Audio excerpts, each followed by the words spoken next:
Good afternoon, ladies and gentlemen.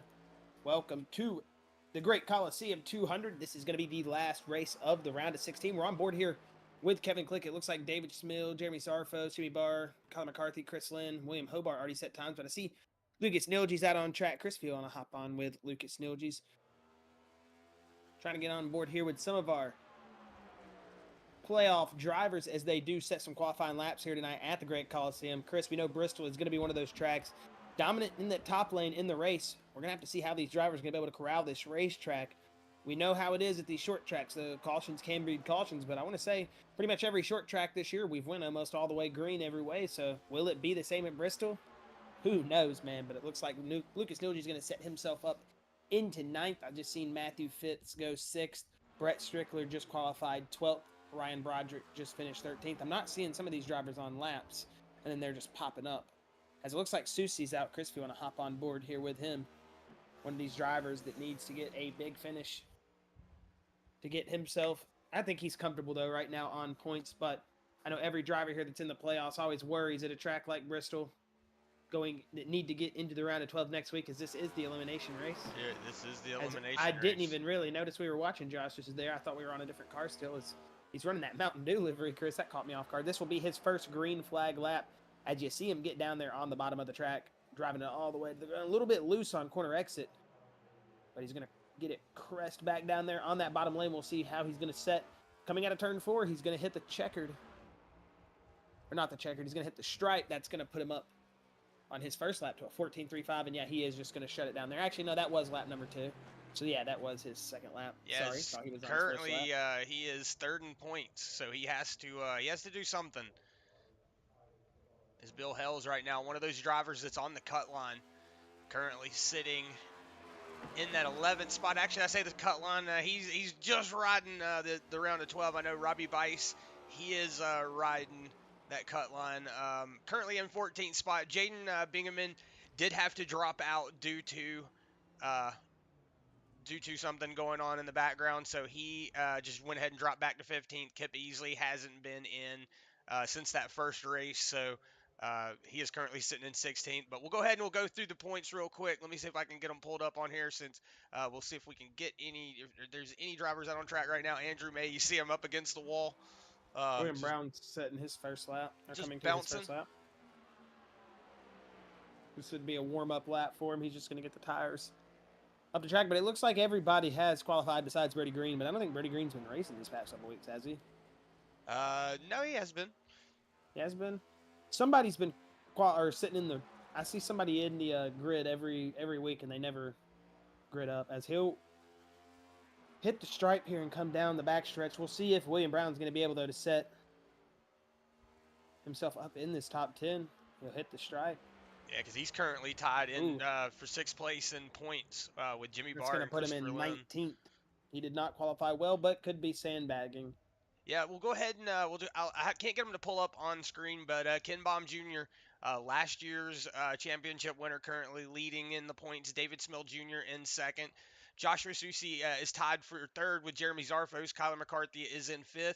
Jimmy Barr, William Brown, Christopher Lynn all tied for that 6th position. Kevin Click in 9th, tied with Brody Green for that 9th position. Bill Hell's in 11th. Matthew Fitz in 12th. 13th to Lucas Nilge's, Robbie Bice in 14th. And then you heard me say a second ago what was going on with that 15th position, Jaden Bingaman. And then Kip Easley, who has not really been on track, unfortunately. So he is currently in that 16th spot. Yeah, we have lost a couple drivers here, Chris, over the past couple weeks. Not sure what's been going on, but we will get back to it, as it looks like we are finished with qualifying. The checkered flag will be thrown, and we are getting ready as the yellow flag will start to wave here in just a moment. We will get our grid on field. We'll wait to get our grid here a little bit stacked up. We won't start off with just 1 or 2 cars out there. We'll let a couple of them get stacked up, and we will get to your starting grid here tonight, Chris. The Great Coliseum 200. Bristol Motor Speedway, baby, and this is a great send-off for the round of 16 drivers that aren't going to make it. You really feel like you're going to have to go out here and put your gloves on and start swinging if you're on that cut line, and if you don't make it, it's going to feel like a big old boxing match here tonight, just trying to make it. If you want to go ahead and hop on board with our first driver here, Chris, as we will get down on pit road. It'll be Kevin Click. He was last week's race winner, wasn't he, at Watkins Glen? Yes. So he will be starting in that P1 spot here tonight. Good starting position here for him. Looks like he's got some momentum going, as we will see Josh Susie roll off in that P2 Nitro Racing Mountain Dew livery. We'll see Ken Baum Jr. in that P3 position, rolling off in that turns 2's terrible Toyota Camry, as Ryan Broderick will be in that Hendricks car Chevy number 5, and he will be starting P4. It'll be William Hobart in that turn 2 terrible 13 Toyota. He'll be starting P5, with Kyler McCarthy, the Nitro driver, starting in that 6th position. We'll see David Smil Jr., another Nitro driver, in that number 27 machine. He'll be starting 7th, with Matthew Fitz, the Team Sparkle Unicorn 69 Ford Mustang, starting in that 8th place position here tonight. We'll see Brett Strickler. He'll be starting in that 9th position, with Jimmy Barr rounding out your top 10. We'll get back to the rest of your grid here. It will be Jeremy Zarfos in that 11th position, with Joshua Gaiman, who had unfortunate luck contact with his teammate on lap 1. First turn, actually, coming through the chute uphill at Watkins Glen last week. He's going to be trying to recover and get a good finish here. He'll be starting P12 here tonight, with Robbie Bice, who, like you said, Chris, earlier, one of those drivers that are on the cut line. He is going to be literally fighting for a good finish here tonight. We'll see Bill Hell starting in that 14th position. Excuse me, Robbie starting 13th, as we'll see Bill Hell starting in that 14th position. Lucas Nilge's in 15th, with Kevin Gibney Jr. starting in that 16th position. Chad Engel going to start 17th, with Chris Lynn 18th. William Brown 19th. Andrew May 20th. And he is gridded up, and rounding out our field here tonight, it will be that 91 of Brody Green. So, Chris, as we finish here, we see the drivers starting to take place. I think that might have been our best grid we've ever gotten off together, Chris, as a stream right there, or as a collab up here in the booth. I think that might be the best we've ever done a start. It just came in so nicely. We had everything. Usually we have a car missing, or they go way too early. We started way too late. Something happens. But I think we did it perfect right there, so I'm going to give myself a pat on the back, man. I smiled once I got to Brody Green right there. I was like, man, oh my, did I just make it through there without stuttering? I think that might be one of the first times. So, yeah, it's going to be good vibes here now after that. I think I passed my test for tonight. It looks like those pace lights are off, Chris. We are going to see that 25 of Kevin Click and that 81 of Josh Susie. What is going to be the game plan here, really, for these drivers in this starting run here, I should say, excuse me. As we know, it's Bristol, Chris. It's tight. You're pretty much forced to race. How hard are they going to race, though, in this starting run? As we will see this pace car dip off here in just a moment. It's going to be loose. We've only got one single pit lane for all of these cars here tonight. So that's going to be interesting. Don't have to figure out which pit stall you're going into. Just know, hey, I'm going down the front pit lane. Well, Josh, will go ahead Green. Say, go ahead and give it over to you. Green flags out. Really good start from Josh Susie. That 25 Kevin Click still on there on the inside, but the 81 just going to get that nose out in the corner. And he's going to get a big drive out, out on that corner, as we're seeing all these drivers really just single file here through the top 7. And then from 8th place on back, it's starting to get a little bit of a gaggle of race cars right there. As I say that, though, Ryan Broderick shooting that outside lane on that number 2 of Ken Baum Jr. So it looks like he had a little bit of a wobble going down the back straight here into 3 and 4. As for the second time tonight, it will be Josh Susie, your leader. He's going to take it from Kevin Click on the initial start. And we'll see what this 25 of Kevin Click in this Ford Mustang Turn 2 Terribles machine has to do here. I'm liking that livery. Maybe get back up here. Yeah, I was going to say, it's crazy seeing Susie in a not Hello Kitty livery, right? I know. That Mountain Dew livery looks really good. I was there for a second. I thought it was something else, and I was like, nah, it is definitely a Mountain Dew. And then I saw the Nitro on the hood, and I was like, man, that is actually really clean. They matched the Nitro Racing up very well with the Mountain Dew color, so I got to say, an artist touch. It looks very good. If it was Zarfos, I can't remember who does the paints for everybody, but whoever's doing it, man, good job. Just going to cycle back here. We see Ryan Broderick starting to fall off the pace just a little bit, but still hanging on to that top lane. Just a little bit as I say that, he's going to make a liar out of me and take that bottom lane away. But we're just going to kind of go back. We see everybody kind of single filing out. Single file, yeah. Let's say right now everybody's just kind of trying to figure out what's going on the track. Nobody, and I'm going to say this is one of those tracks where you don't want to make a lot of movements because you don't want to be that guy. And this is one of those tracks where it's very easy to become that guy. Yeah, and even when you're not intending to, Chris. I mean, I've wrecked people at Bristol. I know you have. I've wrecked people here in late models, Cup cars, Xfinity cars. Not in races. I haven't wrecked that many people here in races, but I've definitely put the bumper to people. It's one of those things, you got to do it. And sometimes you don't even mean to do it, and you just turn into Dale Earnhardt. So it just happens. As we'll go back here through the pack. At 33 of Joshua Gaiman. He's rolled back to 50. Oh, we got a caution out. Yeah, William Brown. Did someone wreck in front of us? Oh, it was William Brown. You're right. That's from this. Oh my goodness, is the pace car drifting? It looked like the pace car. I'm not gonna lie, that kind of scared me there for a second. I was like, Yeah, what is that driver doing? And my stomach dropped. And then I was like, dude, the pace car's drifting. Something must be down there on the track if the pace car's getting loose. William Brown has an excuse here, I think. Looks like he got a little bit of a bump. No, not net code. That was just a bump. It's like a little bit of bump there from and the 53. It wasn't even a big bump, just right place, just the right place. He got him right there on the tippy tip of the left side of the bumper, right where it gets into the quarter panel. So it just it almost picks the rear wheel up off the ground, that rear left wheel, when you get under it like that. You're getting under that fender and you're pushing up that rear left wheel in the race car. And after that, Chris, it's just going to get loose and spin the car around when you lose that grip. As, like you said, just a little bitty boop, and around goes the 9 of William Brown. But let's see, I don't think he hit anything, did he? No, he didn't. No. Was able to lock it down, keep it off of the wall. And that's where the pace car scared all of us. I knew I saw headlights for a second. I was like, why am I seeing headlights? But then I realized it was the pace car. Chad Engel coming down pit lane. Speaking of good-looking race cars, that's not a bad-looking race car right there, Chris. Giving me like a Alan Kowicki kind of vibe. I was going to say, yeah, an Alan Kowicki kind of vibe. Like an old Hooters snap-on. One thing I love about these body shapes with the newer Cup cars is it allows the pinstriping to be done a little bit different, seeing as from the side skirt up, it just has these cars have a different shape to them, you know what I mean? Mm-hmm. So it's like the pinstriping can be done in these weird like shapes, and it looks so good. Like that's one of those cars, if you look at it, you can see how once it gets to the front and the fender curves under, the pinstriping goes down. I love the designs, and like Matthew Fitt's car, every week he drives one of them chrome livery cars. Oh, and I love them. They look so good on these. They didn't look that great on the Gen 6 cars, but these cars, man, they look awesome. I don't know what it is about chrome liveries.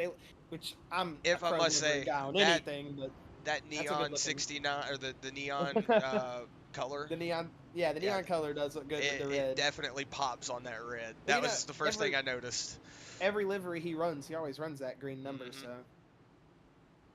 speaking of good-looking cars, man, Ken Baum Jr. I got to say has had the probably my pick for like, I would say like simple but clean. You know what I mean? He's had like probably the like simple but cleanest race car out there. It's a simple livery.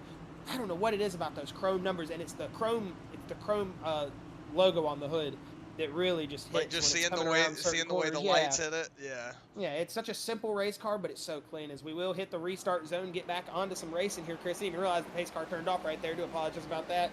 As Josh Susie going to do what Josh Susie does, and he's going to get about to a commanding lead here. He's going to really pull away from the field here for just a moment. As we'll see if Kevin Click's going to be able to dial it back in. Whoa, it looked like back there. Was that a Brett Strickler? I want to say that was David Smith Jr. Maybe not. Who is that behind him?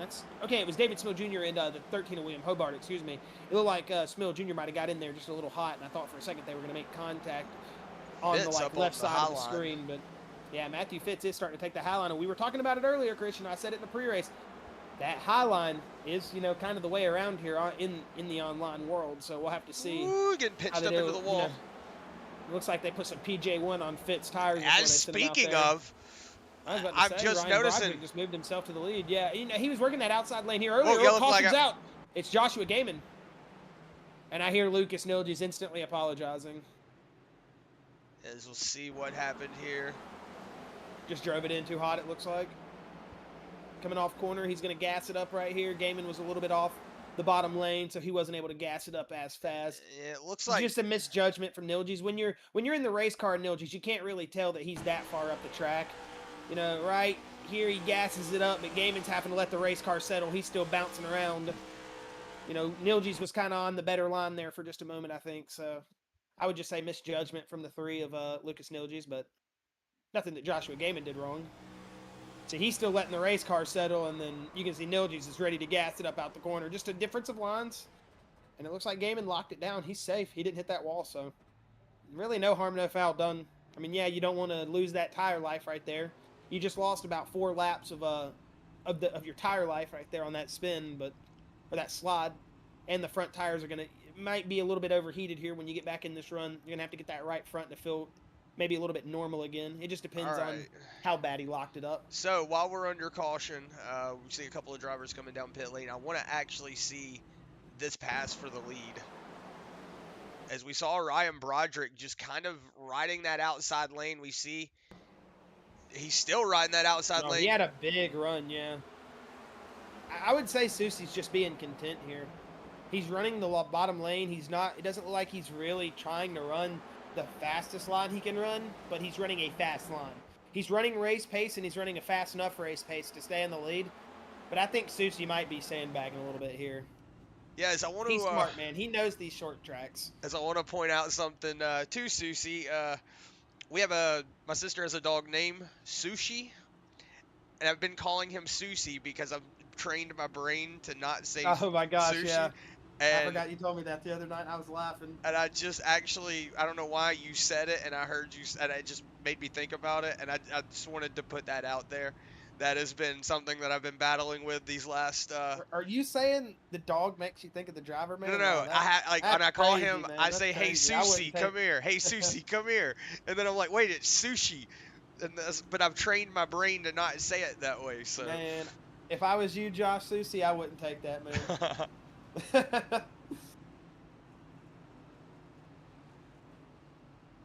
Let's see here. It looks like Chris, really our biggest mover through the field, it looks like Chris Lynn, who's moved himself up into that 12th position. Originally started 18th in that turn 2. Terribles 32 Ford Mustang might actually be up 7 positions. I'm not sure if he's on that inside or outside lane here.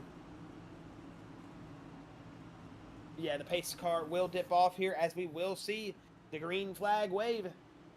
As there it goes. And that's going to be a big restart there from Ryan Broderick. We'll see if he's going to be able to hold off Joshua Susie, and if he is able to hold off Josh Susie, for how long. Whoa, this is where we're going to see a lot of drivers start trying to make some moves. I'm wondering if everybody behind Ryan Broderick has now seen that that top lane is working. And that's where, because you see, Ken Baum already moved to the top lane. He's going to move himself up into the second spot, but he goes ahead and takes that bottom lane right away. Wondering if they're not comfortable up there in that top lane right away, all the time. And, maybe they're thinking they're losing time. Don't know, but I saw Ryan Broderick just set the fastest time of the session just there. So that clean air up in front of him, he has got a lot of free space to just kind of do what he wants to. Looks like Josh Susie starting to fall off a little bit. Kyler McCarthy starting to knock on that rear door. William Hobart also looks like he might be trying to make up a little bit of space, but right now you see he's got David Smell and Brett Strickler all over his back bumper. So wondering how long these guys are going to start before they get up here and start tussling with each other.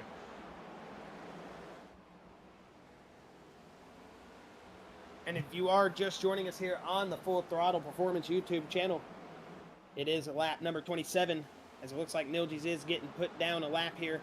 Ryan Broderick is your race leader currently. Josh Susie, who was leading pretty much from the start, took the lead from our pole sitter, Kevin Click. So here, let me rephrase here. I think I got you all a little bit confused on the standings. Kevin Click was your original pole sitter. He lost the lead to Josh Susie at the start of the at the start of the race on the first green flag drop. I think he lost it like lap 1 or 2. And then after that, it was Josh Susie leading. And then we've had him and Kevin Click battling for a moment. And then here out of these 2 caution periods we had, this last caution, Ryan Broderick has just flown up through the field and taken the lead here. And our original pole sitter is now 3rd. The guy who was leading the race for the majority so far is in 4th. And Ryan Broderick has come out of nowhere in 5th. And like me, getting over this ramble that I cannot seem to get out coherently. Yeah, Lucas Nilges looks like he might have had a little bit of an incident, maybe spun or something. I see he did have an off-track and crash marker, so maybe having a little bit of an issue in that 3 machine. But right now, we're going to go back up here on board the Ryan Broderick, see his position on track. He's got Ken Baum about 3/10 off the back of him.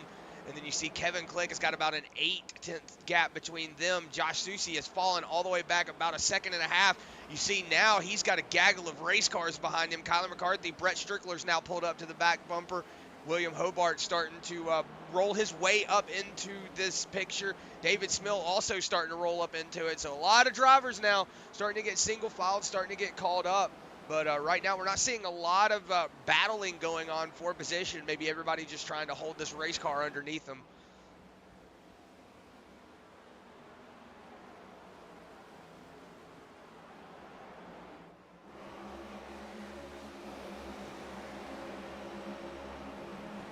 As I was actually saying that, it looks like Lucas Nilge's might have had a little bit of an issue there again, and that's going to stack everybody up around him. You're going to see Brett Strickler get around the 24 of Kyler McCarthy. So right now, Brett Strickler is going to be knocking on the door of Josh Susie. Maybe Did you getting not around. See them almost wreck back there? Yeah, I did. Okay, I was just making sure. Now the caution's out. Yeah, they're wrecking. This is live, right? Yes. Okay, I was just making sure we weren't in a replay there.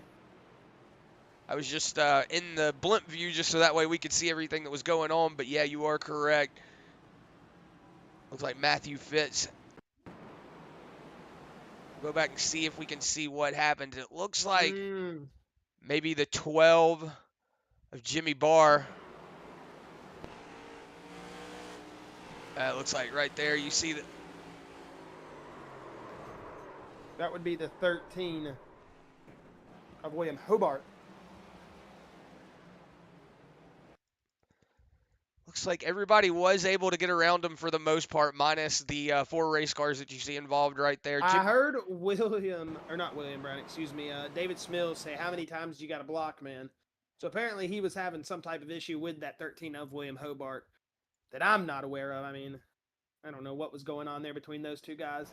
It seemed like they were battling hard, and if my 27 was showing some displeasure, I would assume he's not happy. Oh, yeah, he pretty much wrecked him going into the corner there, and then that's where we had this big stack up right here. I thought it was going to be the 27 getting turned across the nose of the 69 there for a second, but he got away for a moment and then took some big shots here.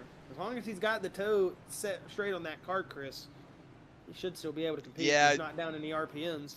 Aerodynamics really doesn't matter at a track like this. Here? I know cautions are really short here. No, we are not. Josh Susie on his way down pit lane. William Hobart down pit lane. David Smill. Goodness. The wizard has spoken, Chris. Yeah, he's come down pit lane, so is this going to be the last time we see him come down pit lane? I was about to say, the last time we were at a track, like, a short track, he didn't pit the whole time.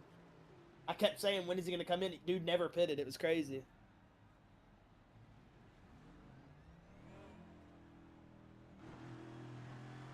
See David Smill Jr. on his way out right now, maybe taking a little bit of damage repair. But as long as, like you said, Josh, as long as that steering wheel is straight, as long as he's got RPMs underneath him. Didn't sound like he was down any power when we were just on board there with him. So yeah, so should be good on. As long as that steering wheel's not pointed to the left or the right, which, like I've said before, I've raced races with my steering wheel almost completely 90 degrees to the left. So I've done it. G920s back in the day when I used to run my G920, that thing would come out of alignment so much because I used to saw on that wheel like I was dang and Tim Richmond. And I used to think, I was sawing on that thing. Then I realized you got to be smooth on the steering wheel, man. If you're not smooth, you get into. Oh, it looks like he might have a little bit of toe, Chris. Look at his steering wheel. Yeah, maybe just a little bit. That's why I was riding on board with him. I saw him doing his tire warm-ups, but just wanted to see if maybe he had a little bit of damage and not really sure. Ryan Broderick blinking out right there, but able to get back in there. We know Broderick has had internet connections earlier in the season, Chris. If this was one of the moments that it came to bite him, that would be unfortunate. But we're not going to put that bad juju out there. Whoever's ISP that man has, or whatever ISP that man has, we're finding them and we're telling them, you better keep it up tonight.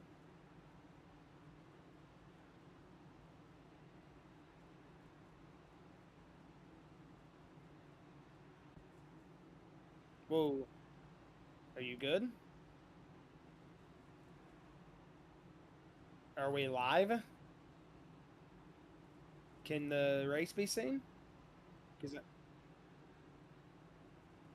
So are we black screened right now? Okay, so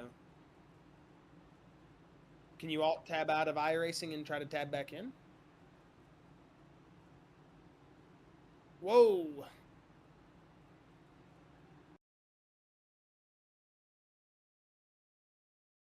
All right, Chris's game has, for some reason, crashed again. We're going to have to figure out if there's a setting or something. Can't you look at the log history on the game? We'll have to look at the log history. As I will give you a little play-by-play here. He'll be back in about, I would say, 45 seconds. As Ken Baum Jr. has taken the lead, Chris, from Ryan Broderick. Then we got Kevin Click, Brett Strickler, and Colin McCarthy running out your top 5. But it is kind of just a solo single car battle here, as everybody is just pretty much nose to nose besides that Ken Baum and Ryan Broderick machine, as they are just kind of just trading positions back and forth here. Too wide up there. As now it's turned into Kevin Click and Brett Strickler showing up into this party. As I see where Chris has connected, we should be back here in just a moment. Sorry about this. We're going to really have to figure out what setting has changed in the replays or something that is making the game crash. We don't know what it is. We've never had these problems ever. And we're on way better computers than we were even 4 years ago when we started streaming. So shouldn't be having that problem. It's definitely unacceptable. Please don't tell our manager.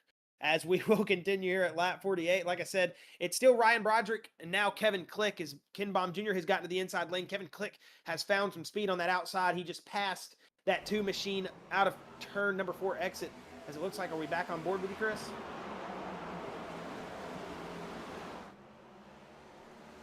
Now I'm switched to Jimmy Barr.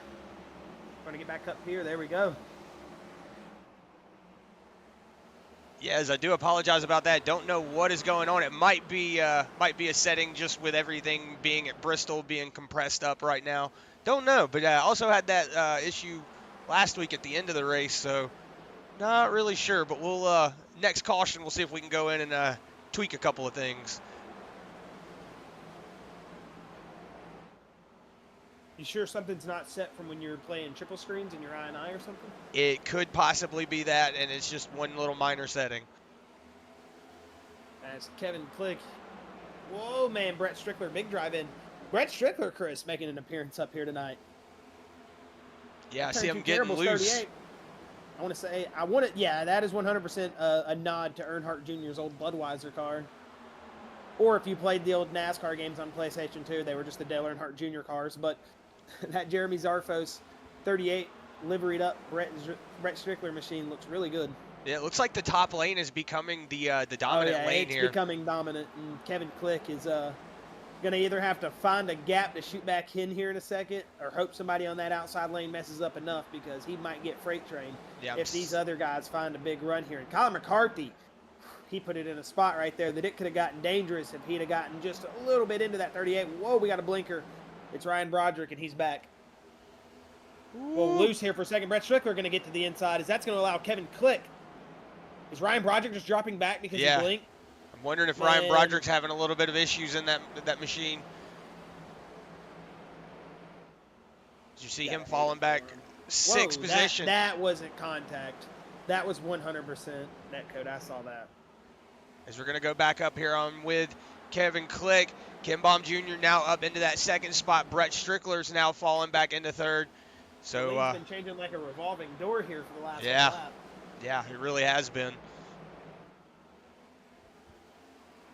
It's like, you get to lead. All right, well, next one come through, you get to lead. All right, next one come through, you get to lead. Yeah, as I'm trying to just think off the top of my head what settings could be messed up. Not really sure. You know, like Josh said, I've never had this issue before. So I've never had my game ever really crash, and I'm on better hardware than I was the last time we did this. So we've ever been in our life. Yeah, not really sure what's going on with it in that aspect. So are you possibly alt-tabbing or something in and out of the game while streaming? No, I'm not doing any of that. Well, we'll worry about that later. As, man, I'm starting to wonder, Chris, is this going to be a night for Kevin Click? Because, you know, Josh Soucy did pull a strategy here, though. I'm wondering what Josh Soucy is going to do back there, as he is just kind of hanging out. You see the 81 Mountain Dew machine chilling right there behind that 69 Matthew Fitz, and it doesn't really seem like he's trying to advance. Whoa! Big drive in. Matthew Fitz around, as we say it. That's going to bring a caution out. Yeah, big drive in as we were on that camera view. Oh, that's a lot of damage to that 69 machine. That's one playoff driver to another. I think 69 of Matthew Fitz might, I don't know. It might just be the way that sits right there. You know, people sometimes say that the cars look like they're floating. That might have been one of those moments where it looked like it was floating from the angle we were sitting at. That was like a net code contact too, but still, that was a big shot though. Yeah, I'm not sure. I'm not sure what went on there in the 69's machine, and I'm not sure what was going on with Josh Soucy's or what he was, thinking was going to happen with the 69 here. We'll have to ride on board here. It looks like he checked Matthew up. Fitz just checked up big time. I don't think he was expecting that. Yeah. So it looks like Soucy might have tried to take that inside, and everybody's coming down pit road. Everybody is coming down pit road. Did Soucy take tires on that last stop? No, it looks like he was only down for 6 seconds, or in his pit stall for 6 seconds.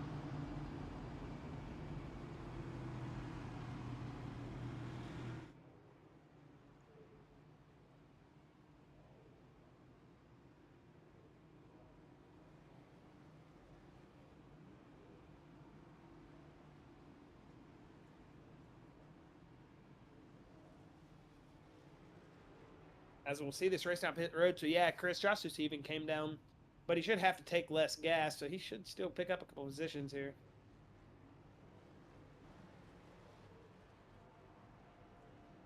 Unless he just gas and goes. Now you see Soucy hitting pit stall. He's taking tires. Looks like Kevin Click going to win the race out of pit lane. Brett Strickler, Ken Baum, Kyler McCarthy, Jimmy Barr, William Hobart, Joshua Gaiman, Bill Hells, and Ryan Broderick going to round out your top 10. Robbie Bice up 2 positions into that 11th spot. Kevin Gibney. Chris, I'm excited to see what Brett Strickler's got for us here on the inside lane. He's been a guy we really haven't got to watch get up here in the lead and battle it out too much this season, so I'm excited to see. He's got nothing to lose here. He doesn't got to worry about playoffs, does he? Is Brett Strickler in the playoffs? I don't think he is he? I don't think so. Hold on. Goodness gracious. You would think I would keep up with these things, but not having Sim Racer Hub point standings and everything is... We do. We have we have it now? Oh, my goodness. We don't... Oh, we used to not have it. Why didn't you tell me this? Sorry. This is information that I would have loved to have. I am so sorry, Full Throttle Faithful, for not ever having the points ready. Now that I know we have it, is it which one is it? If you go Performance. Hold on. I think I see it. Please tell me. It's in standings playoff in the Discord.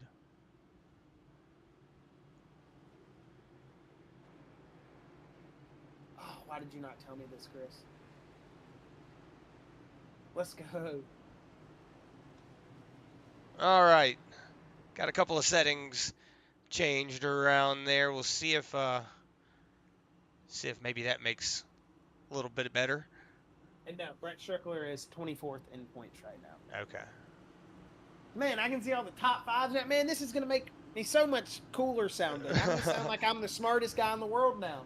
Because, see, here's the real thing, folks. You think all these guys in the broadcast booths in real life are smart? They get it fed in their ear.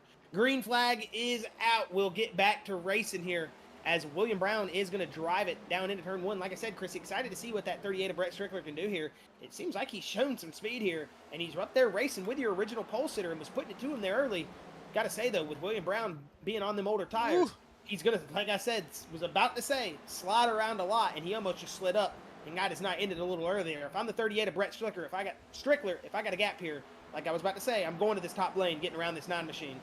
As Ken Baum Jr. now is going to move himself up into second. You're going to see that 38 of Strickler. You're going to see the 24 of Kyler McCarthy, the 12 of Jimmy Barr. Going to try to file around this number 9 of William Brown. We'll have to see how they'll be able to do. As behind him is original race leader from a few laps ago, Ryan Broderick, then William Hobart, Joshua Gaiman, and rounding out your top 10 currently is that Kevin Gibney Jr. 62 machine. As we'll get back up on board here with Jimmy Barr in that 6th place position. Is, it looks like those tires starting to eat at that run of that number 9 of William Brown. He's going to start falling back here a little bit as the 12 of Jimmy Barr looking to apply the pressure here. But whoa, they might need to apply a Band-Aid to the right side of the car if he gets up there and smacks it too hard, though. I was going to say, William Brown, though, that's a good, position play from him. He had that spin, got pushed all the way to the back, Didn't come down pit lane, take any tires, but he knows there's a lot of cautions that are coming out, so why not just stay out on the track, go all the way to the front, get you a couple of points for leading a lap. And this is one of those things that, in the playoffs, that matters. So, William Brown just getting what he can out there. He's going to slowly fall back here a little bit, but the next time he comes down pit lane, gets some fresh tires, he'll be the one flying through the field. You know that William Brown is the 14th William Brown account on iRacing? Mm-hmm. I just recognized that. As we'll see, Kevin Click driving down into turn number 2 and out onto the back straightaway, now into 3. As Ken Baum is starting to apply the pressure to him, Chris. And we know Ken Baum is an experienced racer. He was one of those guys there at the start of the season when me and you first came in, was the guy to beat besides Susie would have been a Ken Baum Jr. And he just kind of hasn't had things go his way as much as, I think he maybe wants them to through these past couple of weeks, but he's looking for it. A really good finish here tonight. It's currently sitting in second. And you might not think we're on a lot of laps here in 30 minutes, but 78 laps, Chris. We're cooking through this race. In another 30 minutes, we'll be 60 to 50 to go. And these drivers aren't going to know what to do with it. They're going to have to just get going here if they want to not lose too much position, because you know how it is, Chris, at a short track like Bristol. You start losing tire, you start losing position. Next thing you know, you're getting lapped by the leader and you're in 7th place. So it's one of those things. You got to dig here. You got to keep on your focus. You got to keep your mental game going, and you don't wreck the guy in front of you and don't hit the wall. Just get out there and race clean. I was going to say, Ken Baum. Oh, big run from Ken Baum Jr. He is your champion from last season, so he is going to know how to put it down out here. So, like I was looking at the points earlier, I was like, oh, man, Ken Baum has won a championship here. I want to say it was last year. But I was like, man, he's all the way up in the points. He might walk away with a back-to-back. I mean, yeah, he's almost Mr. Consistent out there, Chris. When he's not winning, he's, got 17 top 5s, 23 top 10s, 6 wins on the season. I mean, the guy has been pretty much Mark Martin out there. Just got to get a championship, baby. You don't want to be known as Mark Martin, which is not saying in a bad way, but in the championship standings, you don't want to be known as Mark Martin. I am that Mark Martin. Yeah, I love Mark. Favorite driver probably ever, but you hate Gucci it, Mane is his favorite rapper. I mean, yeah, that is, yeah. And he said Drake was soft like tissue, so I love Mark Martin, the GOAT. Well, we're going to go back up here. We see Kyler McCarthy starting to fall off just a little bit. Brett Strickler riding that top lane, as I want to say, it looked like he was up into the wall there for a second, but it might have just been that camera view. He was just hitting a big old slingshot. It looked like he hit a, like when you're playing GTA or racing games, arcade racing games, it got the arrows on the ground you hit the boost. That's what it looked like he did right there. So go on. Getting big entry on that wall. He's arcing it, and it's allowing him to drive on the low lane out of the corner at full throttle. So he coasts, bam, full throttle, and he's driving it back down.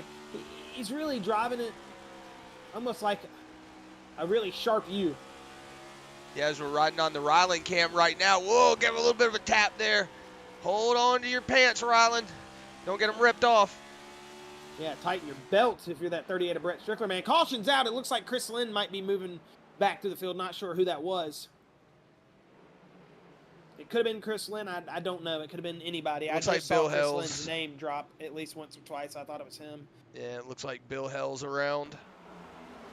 Oh, yeah, it was Bill Hells. He's got the 81 of Susie all over the back bumper. Let's see if he gets a little bit of a contact. Yeah, he gets helped by the 81. A little bit of a bump there. Bump. That is both playoff drivers. Doesn't look like he took a lot of damage to that right side, or left side, excuse me. Just might have been on the bumper aspect of it. Do see a couple of crinkles on that fender well, but like we were saying, aerodynamics is not a thing here at a track like Bristol. As I saw everybody coming to a stop, I was like, oh Lord, I saw red crashed markers coming up. I was like, what is going on? But then I just realized everybody was stopped waiting on the pace car. I don't know if I'm going crazy, man, but I just heard William Brown say to Kevin Click, "You're good, man. It was clean. Don't worry about it." And I never heard Kevin Click talk. And then I heard somebody else talk, and I was like, okay, so it's not that my voices aren't working. What's going on? I don't know if I can hear Kevin Click.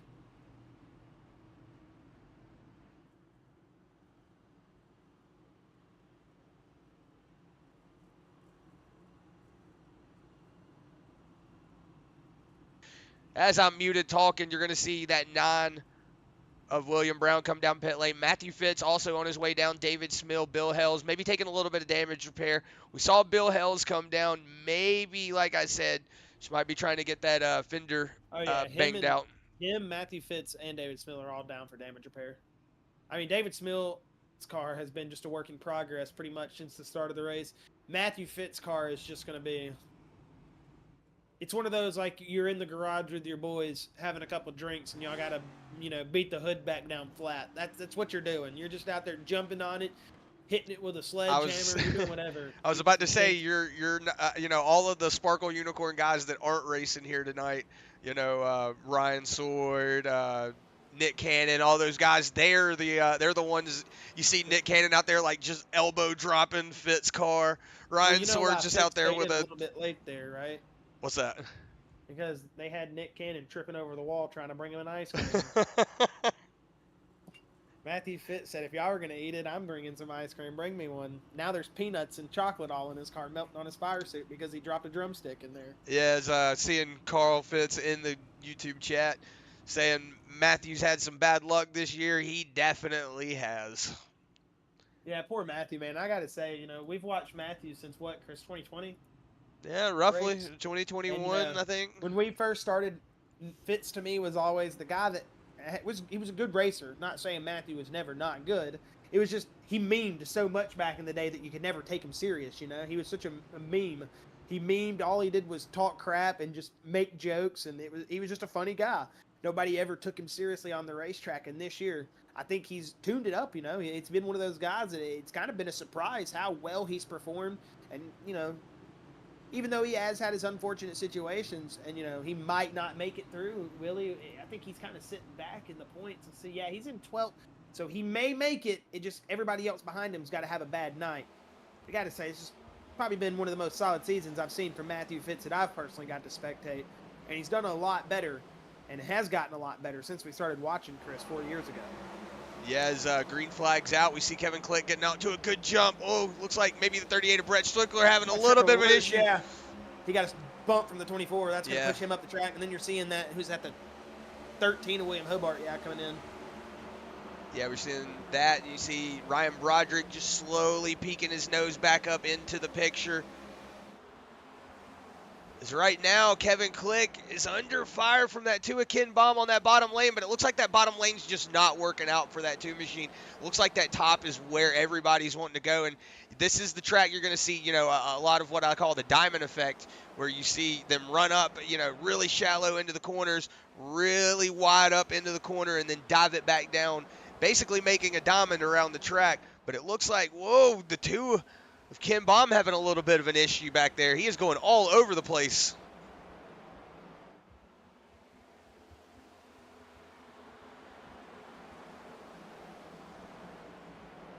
As we are starting to get a pack, Chris, here that could be scary. Whoa, who is that? That's Kevin Gibney Jr. around.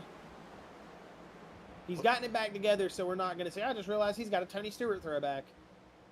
I would say the smoke paint went up in smoke there for a second. A good save from the 62 of Kevin Gibney Jr. He's going to keep it rolling, and he's going to keep this race green flag conditions. A lot of guys there would have parked it on the track, Chris. Halfway this time by, so this is where it's going to start getting interesting. Yeah. Whoa, Ken Baum loose. I was talking about it being 74 laps earlier, Chris, and how fast it would go by and we'd be to the halfway point. Didn't even realize we've already had 26 laps, 25 laps ticked down since I said that. We're already at a lap 100, Chris, and like you said, people might not think it, but once you get about 40 more laps here, it's going to feel like a ticking time bomb here those last 60. So, a lot of stacking up back here. Start making some moves here. And speaking of making moves, Josh Susie has made his way back up here into that 9th position. Had a little bit of adversity. He oh goodness! 13 of William Hobart in the wall. William Hobart into the wall. There's the 33, the 12, the 13, the 81, all right there in a pocket. Go back up here on board, just see what's going on with Kevin Click. See, he's still got Ken Baum all over that back bumper, about 1/10 off of him. And then you see Brett Strickler still fighting for that second and third position. It looks like Kevin Click got a little loose out of corner exit. That's going to stack him up. Ken Baum got into the back bumper. So late, dude. Man, Kevin Click must have gotten loose. You saw Ken Baum get into the back bumper of him. As right now, Ryan Broderick slowly moving his way up through the field. That Brett Strickler machine is finding some pace here, Chris. It's like he finds it and then he loses it, and then he finds it and then he loses it, and it looks like he's finding it now. Excuse me, Ken Baum Jr. loose. Because I was just looking over at the playoff standings, looking at all the drivers, and he was on my mind. As Ken Baum got loose there, and that's going to allow that 38 of Brett Strickler. And Chris, I was talking about him at that last caution. This 38 machine, he's looking like a driver who's out on a mission tonight. He wants to win this race. Yeah, he's definitely showing a lot of fast pace here. That's the thing. So, everybody doesn't realize it, but every track has a different line that you run. And if you can figure that line out and just, exploit it, run it a little faster than the guy in front of you. Whoa, as you see, he had to get out of the gas there, maybe a little loose on corner exit. I think it was a bad call going to the inside there. He tried to open it up to the inside when his bread and butter's been on the outside.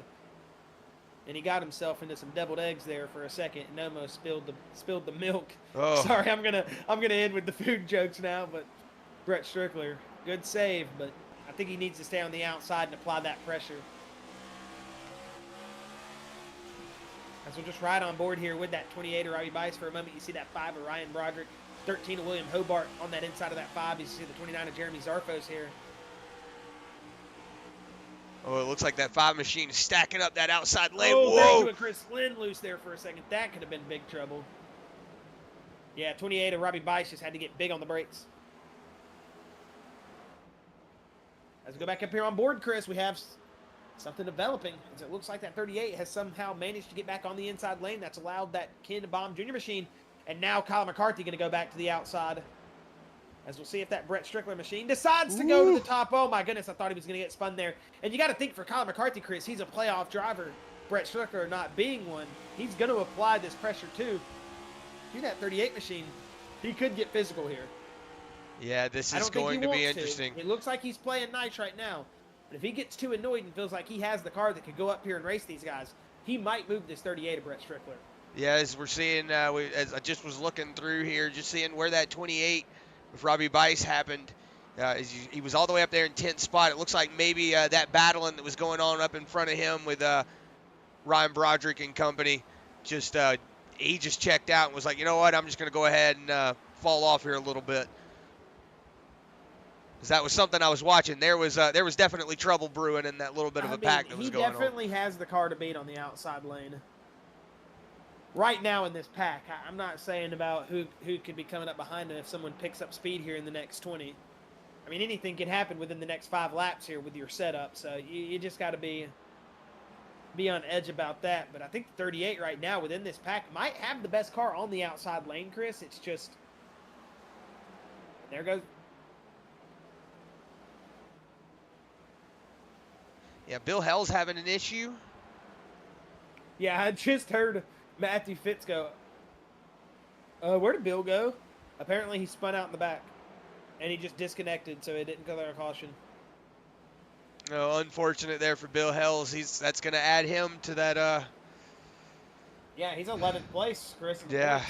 So that's probably going to knock him down. And if you're somebody like Robbie Bice, if you can get like a good finish here, maybe, I don't know. I don't know what Robbie's got to finish, but he's one of those cut line guys that would have to have a good finish here. Yeah, as we're starting to see. He have to finish. He needs to finish higher, I want to say, than Matthew Fitz and Lucas Niljuice. As we're seeing Kevin Click starting to come into a couple of lap traffics. That is David Smill Jr., one of your drivers that is in the playoff battle. Now about to go a lap down as you see him getting a little loose up there.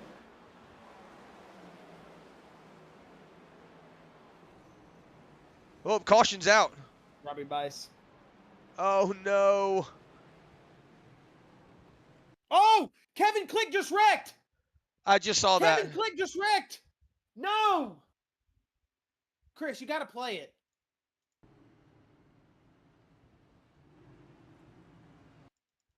Is he good?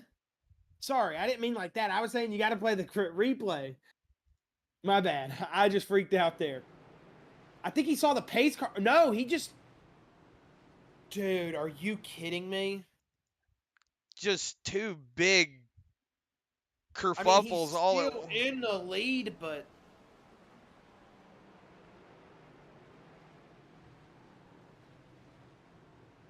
oh.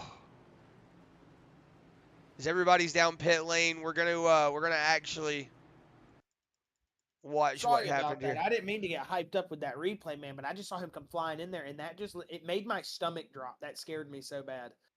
We're gonna have to see Oh, here what happened with Robbie Bice. It looks like him and William Hobart coming off of what is this, turn 4?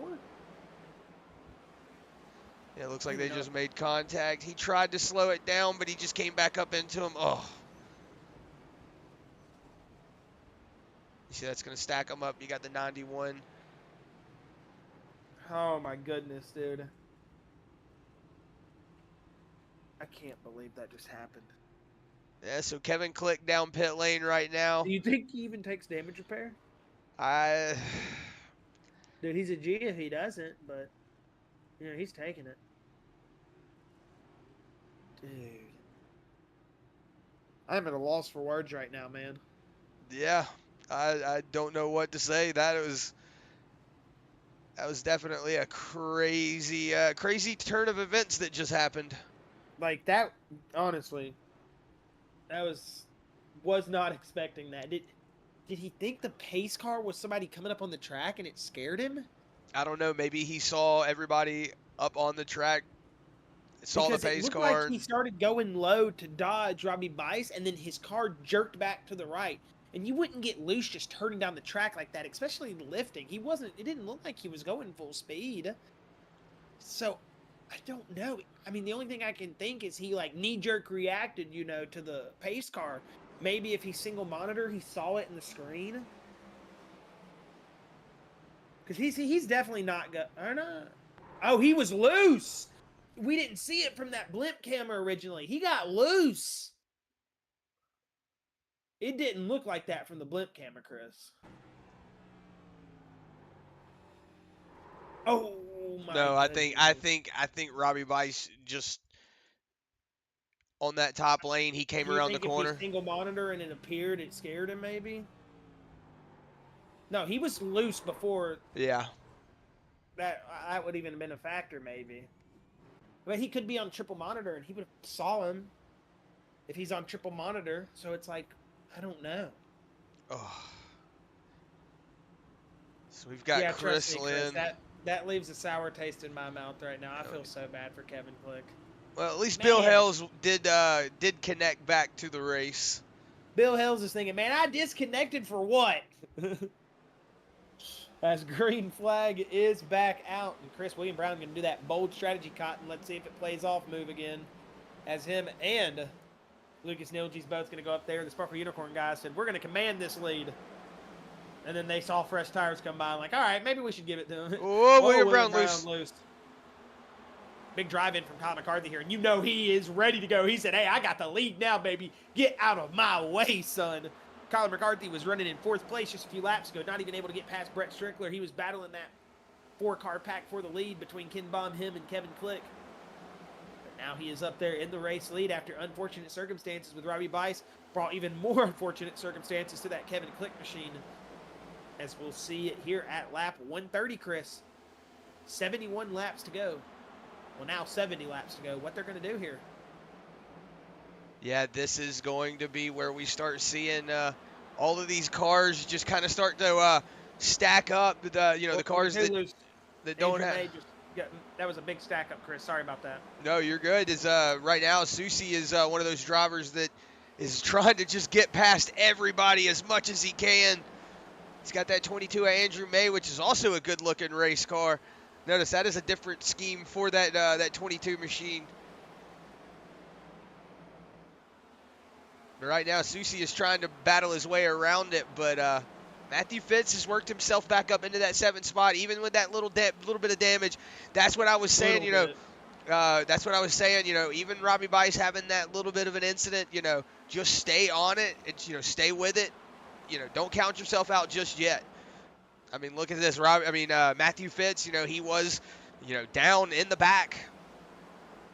Couple of laps down. Now he's back up here in that 8th spot, battling with that 5 machine of Ryan Broderick, as I say that, you also have the 2 of Ken Baum Jr. on the outside trying to make a move on him. Right. When do you think Josh Susie pulls the trigger here and says it's time for me to move somebody?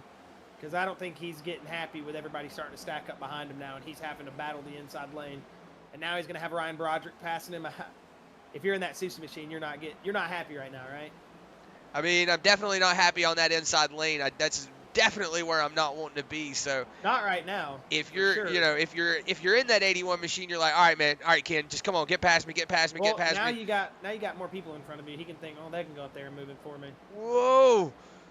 See a big drive out there, and then Andrew May got a big drive, or excuse me, not Andrew May, Ryan Broderick got a big driving on that inside lane. Maybe Susie just not applying the gas fully. Maybe just trying to save those tires up just a little bit, Chris. Look at that. We go back up here and look at Joshua Gaiman. We were talking about him earlier having unfortunate moments at Watkins Glen last week. He started 11th here tonight, and he is now in that 3rd place position, up 9 spots. So good job from Joshua Gaiman trying to recover here. But out of your top 3, only one playoff driver, Chris, and it is that number 24 of Kyle McCarthy. Yeah, and then you see Jimmy Barr, who is just slowly creeping his way back up in the picture in that 4th position. Ryan Broderick right behind him. And then Ken Baum is right behind him. It looks like Susie was able to get around at least that 22 machine on the inside lane. Wonder if he's going to be able to make it stick. He will, so he's going to go ahead. And looks like actually Susie is running that bottom lane. That might be something that he is preferring. As maybe these late race, late pace race is starting to even out on the bottom lane. Late race pace? Yes, that's what I meant. Sorry. Late pace race? Yeah, sorry. I said it backwards. You're fine. Yeah, I don't know, man. That 38 machine's fast on that outside lane. Not a lot of people have been able to pass him tonight on the inside.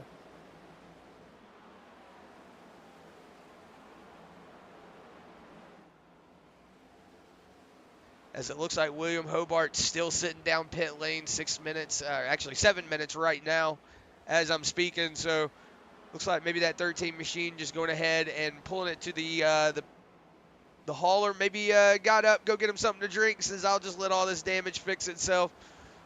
Get out there, maybe turn a couple more laps. But right now, see a lot of drivers starting to spread out a little bit. Not everybody is as close as they were.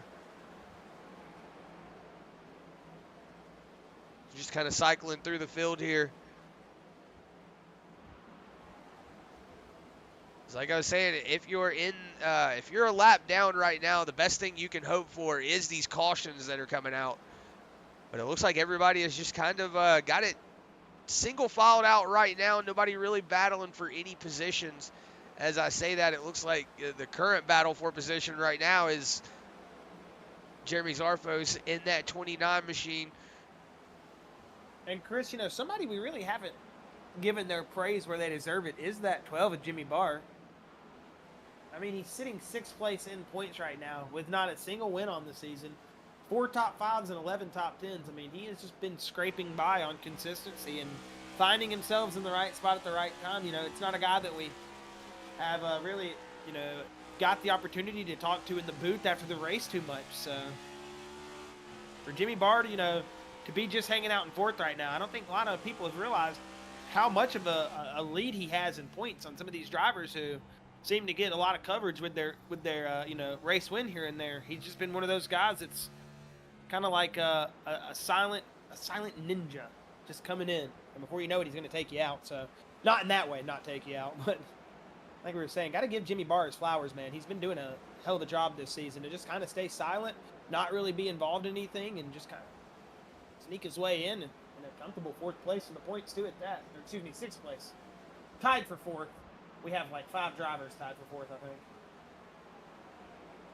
As it looks like Susie is going to go ahead and make a pass there on that 5 of Ryan Broderick. See Ryan Broderick get up into the wall.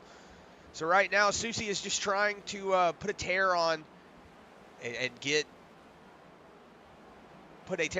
up there with these leaders and battle it out. As I was saying that, it looks like Ryan Broderick and Jeremy Zarfos were just battling for position as well. As you see, Robbie Weiss just in a hurt race car. Doesn't look like he's got much pace underneath him. He's hoping for like a meteorite to drop in the track and like he'd be the only survivor. You know that would be have to happen. I think for him to get into the playoffs tonight or proceed through to the round of 12 in the playoffs. I should say tonight. As you're seeing that wheel kind of cocked to the right. Hey, it's unfortunate for Robbie, man. I mean, he's been the guy that has given us this beautiful league to come out here and call, man. He puts on one hell of a show for us. He brought us back up here in the booth, Chris, mid-season, and has given us a fun race. Look at that, like you said. Kevin Click is getting lapped, man. Unfortunate for that 25 machine, Chris. Yeah, that's just something you don't like to see. Especially, Brett Strickler likes to see it, I can tell you that. Yeah, Brett Strickler does like to see it, but not what you want to see if you're that 25 machine, especially battling for points. You don't see Actually, that. Brett Strickler might not like to see it. Their turns are terrible. Well, that's true. That is true. What was Brett Strickler speaking of? Likes to see it. Colin McCarthy likes to see it. Brett Strickler up into the wall a little bit. And I was like, well. But right now, Kevin Click, he doesn't have one of those banners on the car, but still one of those drivers battling for that position. So this is one of those things where now these drivers that have went a lap down, it's going to come down to where they finish around each other. That's going to, equal out the points. As we were saying, Robbie just had to have a good finish to be able to, at least get on that cut line.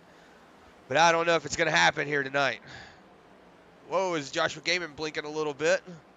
As we are having a lot of weather down here in the south, we know those hurricanes or whatever that is, tropical storm hitting Florida should be hitting it soon. So I know one of my friends down in Florida right now was saying that he was having a lot of internet issues and he wanted to get on and play games before it started messing up. So don't know if anybody's having a little bit of issues from that, or if maybe a little bit of more blinking here tonight than I normally see. I'm not saying some of the drivers that are blinking are usually not the ones that blink. As we get back up here, Chris, into a little bit of a pack. Oh, whoa! Fitz going around. Of Kevin McGibney going to get the 69 around. That's going to bring out a caution. Hey, no, that's William Brown and them. Oh, there comes our leaders. They're going to miss it. Whoa, Joshua Gaiman coming in hot. Jimmy Barswell. Whoa! Sorry, I didn't mean to scream in your guys' ear. That just scared me. Yeah, as we That's were what on I sound board. like when I'm actually trying to back onto the track. Sorry about that. Oh, look at the wheel, Josh. Oh my God, dude! I can't repeat what Matthew Fitz just said, but oh my goodness, that was. Look at that front wheel on his car, though. Looks like that car we saw this morning. Oh my goodness, you're not wrong.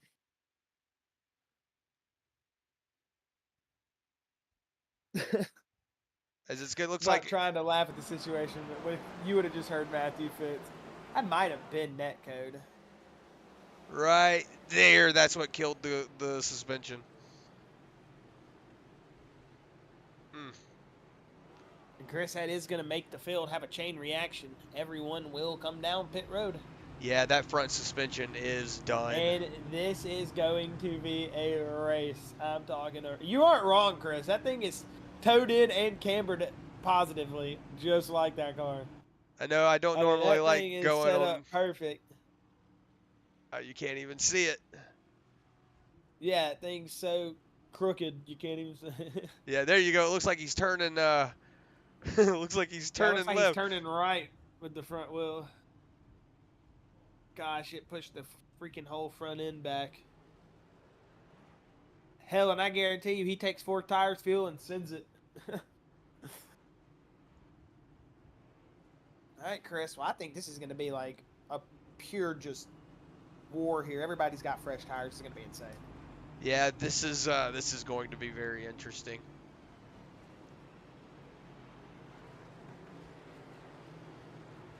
Well, Susie has made himself back up into 4th spot. Kevin Click did come down pit lane in the lead, but he's going to lose it because he was getting his lap back that he did lose in the process of that.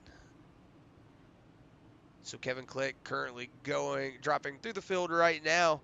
Kyler McCarthy did come out and assume the lead. Brett Strickler in that 2nd spot. Joshua Gaiman in 3rd. Susie is going to come out in that 4th spot. Jimmy Barr in 5th. Ken Baum Jr. in 6th.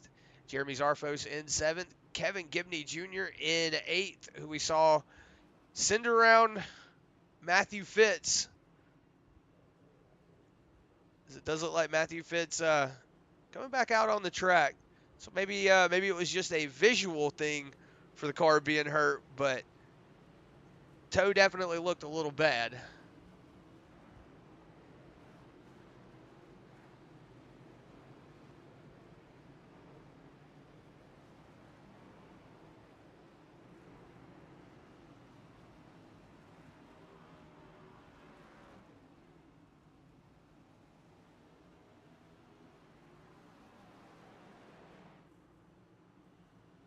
I mean, Chris, we're gonna restart this with 30 laps to go here. You realize that, right?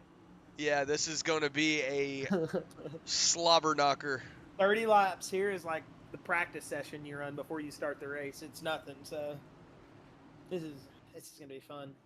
Oh, we already got a wreck. We already got a wreck. Oh my gosh.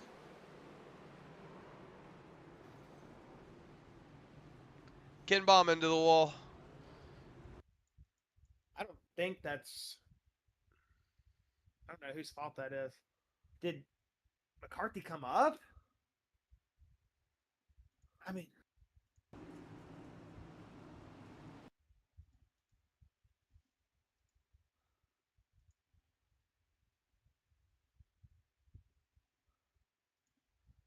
It looks like Strickler came down into him.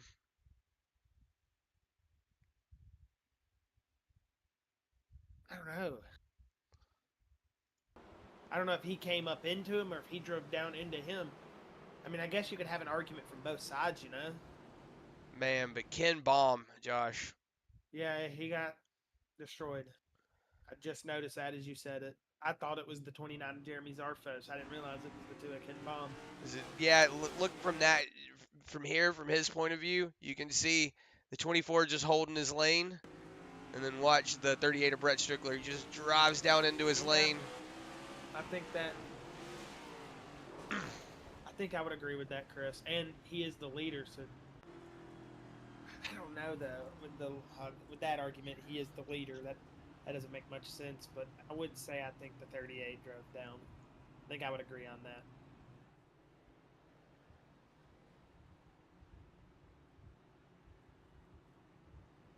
And then I think Josh Gaiman got black flagged.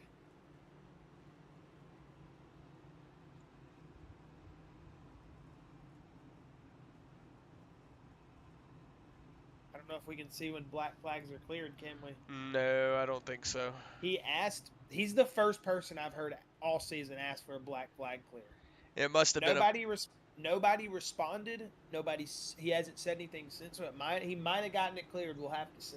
It might have been he passed the leader before the checkered flag, or you know what I mean, before the start finish line. I mean, so he got passing the leader before start finish, or passing before the start finish. Yeah, before the caution had come out. On the low lane, yeah, on the low lane. So it's not his fault at all. It's not something he did that's like bad on his part. It just happens on iRacing. And this is one of those things when you don't have like a real person controlling caution sometimes. iRacing can confuse itself sometimes, but like I said, that car was once a Camry. I know you can see it when you're in the actual race up in the top, you know, of your HUD. I don't think we can see it in chat. No, we can see when Bill Hells is given the EOL penalty, so wouldn't we be able to see? I don't know. I can't see any of that anyway. You know what? I'm just not going to speculate. We'll see here in a second. We should get back to some racing here in just a moment. And if he doesn't drop or go to pit lane, I mean, I don't hear him on the radio like, oh, no, he's passing the pace car. He's passing the pace car. No, he's not. I'm so confused. Oh, he's catching the pace car. I didn't even realize the pace car wasn't right. I was like, no, he's passing the pace car. The camera we were at, I couldn't see the pace car, so that's why I couldn't see the pace car in the camera we were at, because he wasn't pulled up to it. Okay, so he should be good.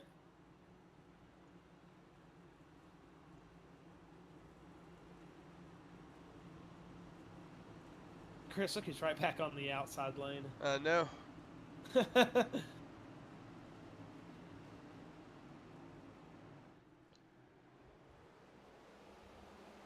Green flag is back out. We'll see how this works out. Man, Josh Susie, Whoa! big drive out He of there. might have not gotten it cleared. Yeah, he didn't. That's unfortunate. Yeah, unfortunate there for 33. Having a fast race car. And then he just missed the commitment line. Yeah, so right now, if you're Ken Baum, you're just trying to stay in this as much as you can. With 23 laps to go, it's just a Hail Mary at this point. Oh, unfortunate there for Josh Gaiman. Whoa! Whoa! That's going to stack up that outside lane for a second. Yeah, Zarfos up into the wall. So Chris, look who's in third place right now. Jimmy Barr doing an excellent job. Yeah, Jimmy Barr moved himself up into that third spot, just kind of racing, not really doing anything out of the ordinary, just keeping the car straight and keeping it going. As right now it's stacking up back here, the two of Ken Baum stacking up that outside, or excuse me, that inside lane to see if Ryan Broderick can get around him. Doesn't look like he's going to be able to get around him. This is going to be a wreck. They're going to wreck here. Yeah, and these are three playoff drivers battling for position right now. It looks like it's a 4/10 gap between Strickler and Susie right now. Yeah, as we go back up here on board with Josh Susie, see he's got a little bit of a gap between Brett Strickler and co. But right now we've got this battle for the top 5 going on. Ryan Broderick was able to get around the 2 machine. Still unfortunate there for Ken Baum. Whoa, as you see Kyler McCarthy right all over the door. Jimmy Barr set the fastest lap of the session this last time by. It's like poetry in motion watching these drivers come in and out of the corner. So tight on the corner entry, so tight on corner exit, and then they spread out on the straightaway a little bit. Re-enter, tight all the way through the corner. It's awesome to see, man. And these guys are putting on a hell of a show right now. Hate what's happened, though, here on this later half of the race. I mean, if you've joined us in this second half of the race and thought, man, this has been one of the weirdest races ever. It was so good up to that point. I mean, ever since we had that Kevin Click accident after Robbie Bice caution popped, it just seems like everybody's been kind of on edge here. You know what I mean? Mm-hmm.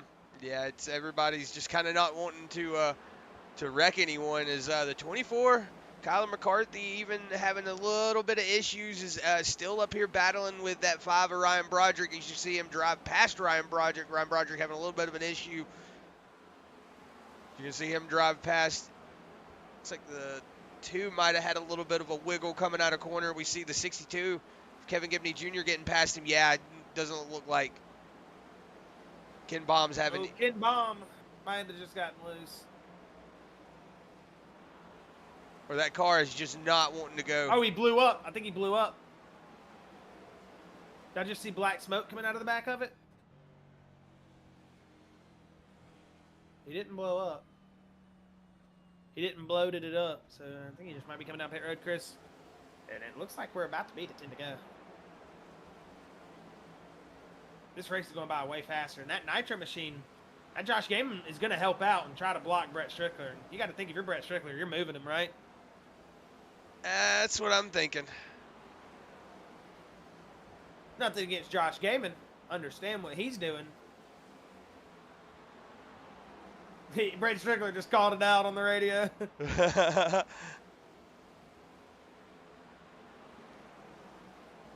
So you're hearing them call it out right there. The 69 of Matthew Fitz on the bottom. Man, unfortunate there. Just a couple of drivers, just unfortunate stuff going on for them.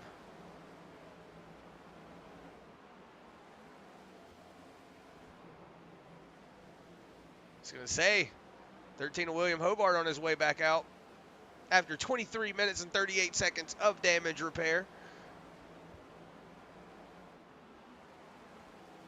As we are under 10 to go here, Chris, at lap 193.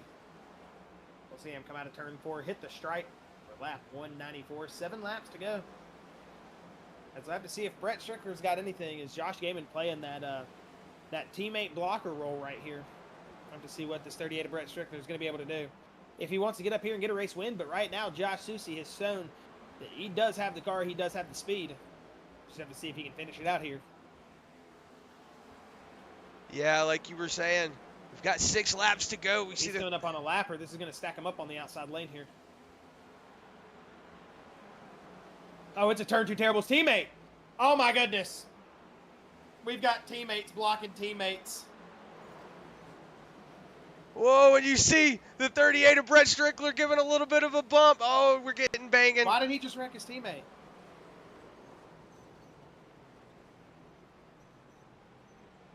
Not really sure what just happened there.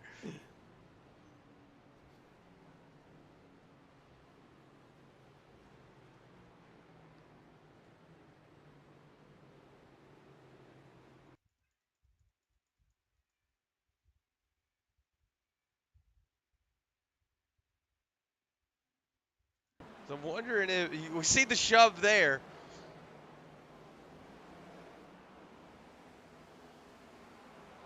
Not really sure. I don't know. Well, this has been very interesting. Got a lot of drivers with a lot of front end damage.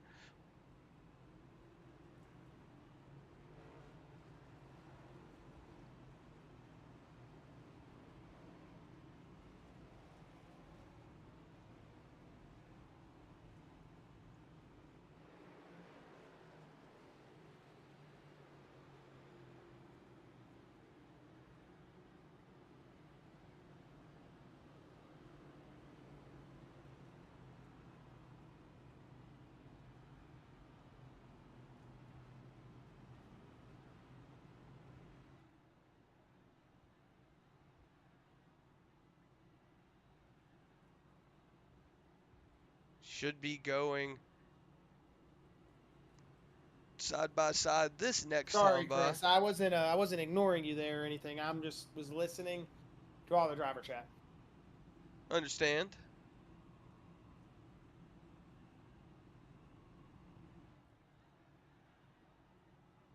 So is Jimmy Barr just trying to play like this? Okay, guys, I'm not in this. Just let me be here, please. Oh shit, you know it's serious. Princess Banana Hammock has disabled driver chat. Ooh. I was wondering why everybody got so quiet so fast. I'm not gonna lie, I was felt like I was getting scolded there. I was starting to feel a little weird. It's like, man, everybody's getting mad and hostile in here right now. But of course, I mean that was a race-defining moment there. You know, from the side of Brett Strickler, and I'm completely neutral here in the booth. I try to be, unless it's just blaringly obvious, and sometimes, you know, I'm not going to say it was blaringly obvious or not there, but, you know, we have Brett Strickler getting upset with the 33 of Joshua game and saying that he's blocking, scored in 17th between first and second with, you know, 9-10 laps to go. Understand that side. I understand how people can say the team racing side of it, but that was just a very big race-defining moment, no matter what side you're on, Chris. Yeah. But what it's done now is it's stacked the field back up here. And Jeremy Zarfos does have a good-looking race car, it seems like. Colin McCarthy was leading this race earlier. And then you got Jimmy Barr on the outside lane, which if he just has the biggest, greatest, baddest, fastest restart of his life, he could go up here and win this race and snag his first win of the season. So we'll have to see what happens here, Chris, on the next episode of Dragon Ball Z. But for real, the pace lights are off, and this pace car is about to turn left here. Will we have all 3 tries, or will we go to the green? But Brett Strickler is lined up back there by the 33 of Joshua game, and they might still have some elbows to throw at each other. We'll have to see what happens there. But the pace car is going to turn it left, Chris. And here we go. Buckle them seatbelts, because it's going to be green flag racing.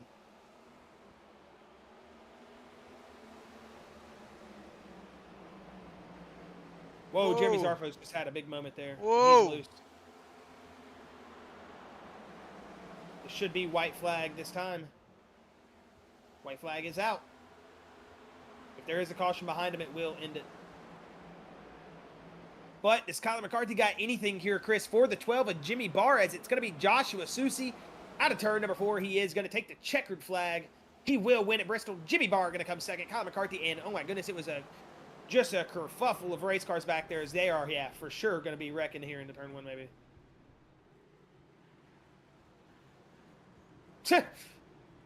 David Smith just ran over the 29 of Jeremy Zarfos. Literally ran him over.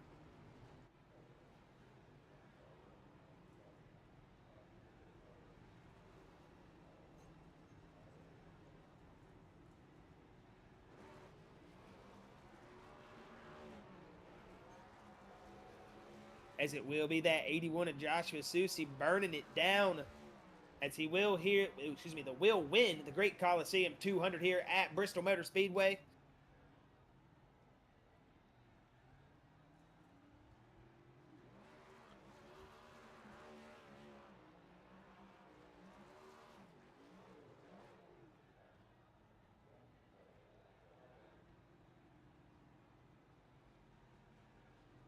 As our post-race results are up on your screen here, it will be Joshua Susi in that P1 position. Jimmy Barr going to come home in that second place position. Then Colin McCarthy in third with Ryan Broderick in fourth. Kevin Gibney Jr. going to be in that fifth spot with Andrew May in sixth. William Brown in seventh. Jeremy Zarfos eighth. Bill Hales ninth.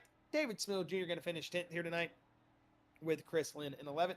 Brett Strickler 12th. Brady Green 13th. Lucas Nilges 14th. Robbie Bice 15th. Kevin Click 16th. Joshua Gaiman 17th. Matthew Fitz 18th. Chad Ingle 19th. 20th, Ken Baum Jr. And that 21st position going to go to William Hobart, as we will see once again Joshua Susi rolling around there. And it looks like we do have him ready, as he is going to stop at the start finish line, hop up out that virtual race car, and we will have a word here with your race winner, Josh Susi. Josh Susi, this is Chris and Josh up here in the Full Throttle booth. Do you got a copy, sir? I gotcha. Man, oh man, yeah, I can tell that after tonight, it is going to be one of those nights that is going to be entertaining. But Josh, I got to say, an entertaining race, none of the less from all you guys out there. It has been one of those races here tonight that just seems like chaos has ensued, and it has just been swallowed by chaos. But hey, nonetheless, you moved back through the back of the field, came your way back up through the field, and you are going to pick up a race win here tonight at Bristol. Josh, I know these past couple weeks have been second places or third places, or it seemed like a little bit of adversity. But with all the adversity tonight, coming home P1, how does it feel with that 81 machine bringing it home to victory lane here tonight? Oh man, it feels great. Especially, it's like a little redemption for the spring because it was racing a teammate there and I wasn't gonna use them up. So to not have to even worry about that tonight was cool. Just having to focus on yourself and it was an up and down night, but you're there at the end. So who doesn't love winning at Bristol? For real, Bristol is definitely one of those tracks you take the checkered flag at, and it's a big sigh of relief that it's over, but a big sigh of relief that you've won at Bristol. I mean, everybody loves winning here. It's almost like the small Daytona in a sense. But Josh, moving through the back of the field, was it a strategy call to move back there early, or to take the pit stop early and then get yourself just kind of sandbagging, or was it one of those things that you made a mistake, or did something happen there early in the race? No, I knew if I pit there, and heaven forbid we actually went green somehow, it would give me enough fuel to make it. So it was a call to cover that base just in case. I wouldn't even have to worry about a green flag stop. And I threw an adjustment at the car to loosen it up a little more.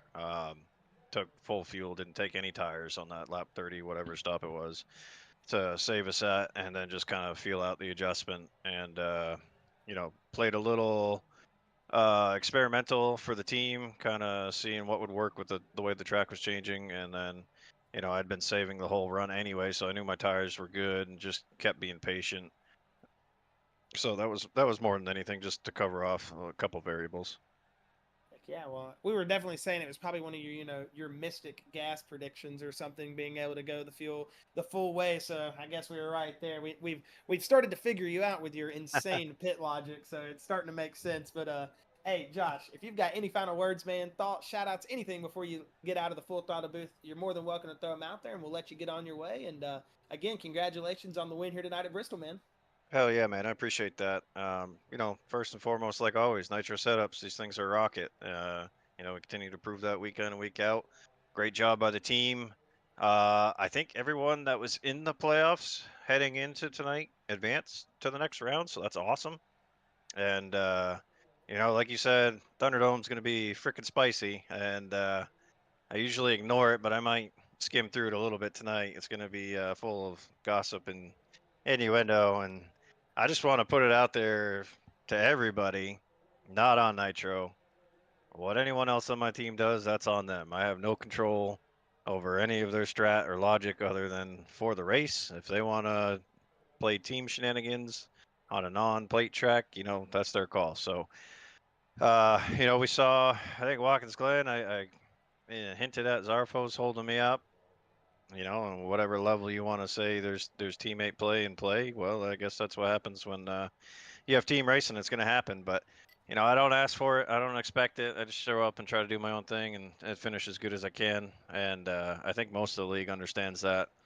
But it's always sometimes guilty by association. So I love my teammates. I wouldn't trade them for the world, but I want to put that out there to CYA, and glad we got to move on. Hopefully we can run strong next round, move on again, and I'm feeling a hell of a lot better than my stomach bug race last week. So anytime you get a win, that helps, and just gives us momentum for Kansas next week. So hopefully we can keep it going. And big shout out to you guys for the broadcast. Sounded like you guys were having some issues early in the race. I'm glad that got sorted out, and I can't wait to go back and watch it. Heck yeah, man.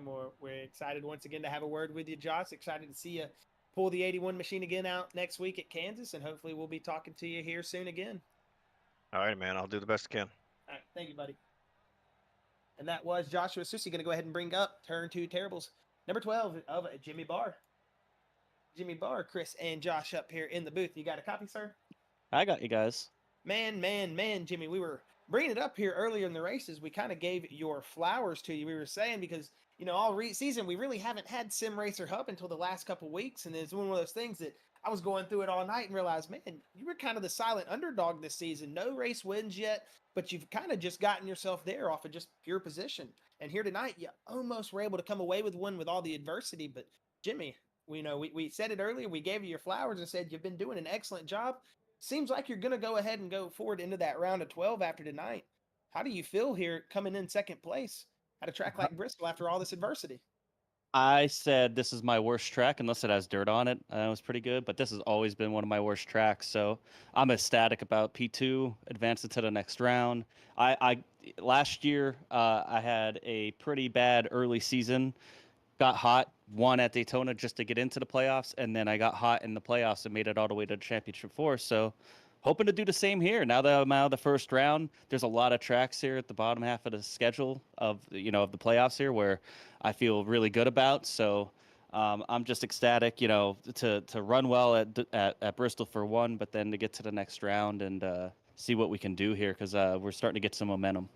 And not only did you run well, Jimmy, you ran fairly clean the whole race. I don't think we've really called your name for any accidents unless you were pretty much just dodging them. So it's been one of those things here tonight at Bristol. Not only did you run clean, you survived the pretty much the onslaught of aftermath that came out of the tonight at this track. But it's got to be one of those things I guess we expected here. But Jimmy, like you said, going into Kansas next week, I mean, are we going to see something here again where we might get a little bit of a miracle run going into this round of 12? I hope so. I ran well at Kansas earlier this year. I don't remember where I finished, but I know I like the track and yeah, I'm excited. I wish I would have got a better start there at the end. Maybe gave Susie a run for his money if I was going to be able to get to his bumper, maybe move him a little bit, but I wasn't going to just outright wreck him because I was happy where I was. But it would have been cool to get a win. But yeah, I'm excited for this playoff run here. We just got a lot of good tracks that I'm really comfortable at and performed well at before, and hopefully, try to make another run for Phoenix here. Heck yeah, man. We're excited to see that run maybe unfold here in front of us. It would be a hell of a story there, an underdog for sure, as you've been the guy, like you said, that has just been kind of hanging out there all season. But Jimmy, again, hell of a congratulations, especially at a track like Bristol being your worst. And if you're better at it on dirt, then man, I got to say you're one of those guys that's crazy because I can't drive Bristol dirt. It kills me. It is so hard for me. So, to come out here on the asphalt, man, and, put it down and get a second place again, congratulations, man. And if you've got any final words, thoughts, shout-outs, you're more than welcome to throw them out there. Sorry about that. No, you're good. I got to give a shout out to my whole team. They've been integral in me getting better here. Just sharing notes, helping me out, helping each other out. Just we do it all the time. We work so well together as a team, and I would not be here without those guys helping me out become a better driver. And feel bad for some of the other guys because they had good cars like Kevin and Brett for sure. But yeah, I just want to give everybody on T2T a shout out, and yeah, that's it. And you guys for putting this on. Heck yeah, thank you, man. It's like we said, it's been a pleasure to be up here in the booth watching you guys race every season. It's always a pleasure when we get a finish like this from somebody who really hasn't had as much success as they wanted to this season. And hey, like we said, you got the wishes from us up here. We're trying to hopefully see that fairy tale run. And Jimmy, again, congratulations here tonight, man. And hopefully we'll see some good luck coming out of that number 12 camp next week. Hey, hopefully we'll be back in here talking to you next week. Heck yeah, man. Well, again, congratulations and enjoy the rest of your week, sir. Thank you. Man, one of the only drivers that leaves as soon as he finishes. I was about to drive. He just took off, and then I almost drug us the whole channel down. As we're going to go ahead and bring up Kyler McCarthy and have our final race interview here tonight. Kyler McCarthy, Chris, and Josh up here in the booth. You got a copy? I do see his mic is muted, so we'll have to see if yeah, there he is. Yeah, I'm here, guys. Sorry about that, Kyler, but hey, man, it was one of those nights here tonight, man, that seemed like you could have had a moment up there where you were leading the race, and for a second we were thinking, hey, Kyler McCarthy might have came back from the middle of the field and is going to do it again, but it seemed like once that last caution popped, it was kind of difficult there for you. Take us through those moments in the race, and hey, how did tonight play out for you? And do you think if a little bit changes there at the end, we might have been talking to the 24 up here in that first place position? Oh, I definitely do. I'll have to go back and look at the replay between me and Brett. I kind of feel like he maybe had some wheel spinning, got loose, and kind of came down on me. I don't know. I had to bring all of my racing equipment, my pedals and my wheel and everything with me on vacation just to make this race. So, oh goodness. Yeah, my dog got out when I was packing my stuff up, so I had to unload part of my car to get him in, get in the car, go get him, and left my headset on the counter in the kitchen. And so it's this race has been a little bit of a struggle using no headset and using just the TV sound. So goodness. To pull the top three off and possibly have a shot at a win, I mean, I couldn't ask for more. As I say, you can't ask for more. Number one, when you're on your rig somewhere else, but when you're on vacation, man, no headset coming through the TV. That hey, you got a performance for me right there. That I got to say, you got performance of the night just off that that alone right there. Yeah, and haven't used my phone for Discord. I mean, it's when I tell you it's been a task, it has been a task, guys. As I say, once you explained the vacation thing, the muted on Discord made sense. I was like, this man's got his phone set up. He is gaming right now. I sure am. I mean, under caution, it was nice because to my left, when I looked to my left from the TV and everything from where I'm set up, I moved the entertainment or the little coffee table over to the right, moved the dining room table over in front of it. I mean, this setup is a complete vacation setup. I was looking to the left. On under cautions and stuff, and let me first off, let me apologize too to Zarfos. I didn't mean to get in the back of him there under that caution. He just checked up quicker than I was expecting. I was checking up as it was, but I apologize, Zarfos. So yeah, I will gladly take this P3, move on to the next round. We got a couple of good tracks. We just got to survive the Roval, and go from there. I was about to say, don't be doing the Roval on like a cruise ship or something. Now you might have a little bit of motion sickness there. But hey, No, we're done with vacations until next year, so that won't be an issue. Looking forward to getting home tomorrow evening and back in my own home in my own natural habitat setup where I'm comfortable. For sure. I gotta say, man, to say that you're on the vacation setup and everything, it put a whole new respect on the finish here tonight. So, hey, Kyler, though, for real though, before we let you go, man, they're at the final moments. It seemed like everybody was getting pretty hectic, and really, what's your take on the final moments there? What do you think? What do you think could have changed there that made it maybe could have had everybody in arms instead of throwing hands? I mean, honestly, it's just Bristol. It's to quote Denny Hamlin, it's short track racing. Everyone's fighting for their life out there, and people are doing what you got to do.